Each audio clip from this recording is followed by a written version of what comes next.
আমার মা আছে, আমি আমার সবাই, বউ সন্তান কিচ্ছু না। আমার মা তো আমার জন্ম দিচ্ছে, আমি মার পাশে বের হয়েছি ভাই, এটাই কি করবো। মায়ের ভালোবাসা নিঃস্বার্থ এবং সীমাহীন। জীবনের ছোট বড় প্রতিটি মুহূর্তে সন্তানের পাশে দাঁড়ান তিনি, কোনো স্বার্থ ছাড়াই। বয়স যাই হোক, সন্তানের জন্য মায়ের যত্ন সবসময় অগ্রাধিকার পায়। গাজীপুরের শ্রীপুর থেকে উঠে আসা এক ঘটনা এই নিঃস্বার্থ ভালোবাসার জীবন্ত উদাহরণ।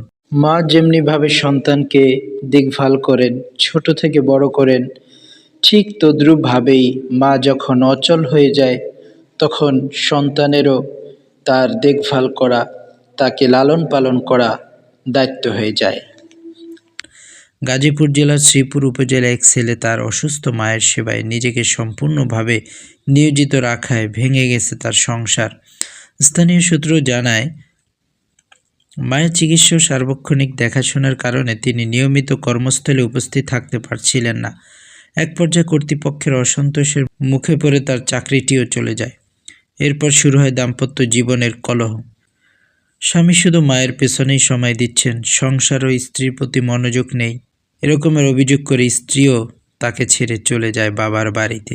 স্থানীয়দের সঙ্গে কথা বলে আরও জানা যায়, ছেলেটি এখন বেকার হলেও মায়ের সেবা যত্ন থেকে এক চুলও সরেনি।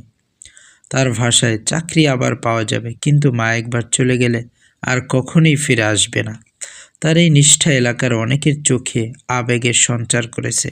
গাজীপুরের শ্রীপুরের এই ছেলেটি তার মায়ের যত্নে যে নিষ্ঠা দেখিয়েছে তা মানবিকতার এক উজ্জ্বল উদাহরণ হিসেবে দীর্ঘদিন মানুষের মনে গেঁথে থাকবে। Abu Sufian, inside BD.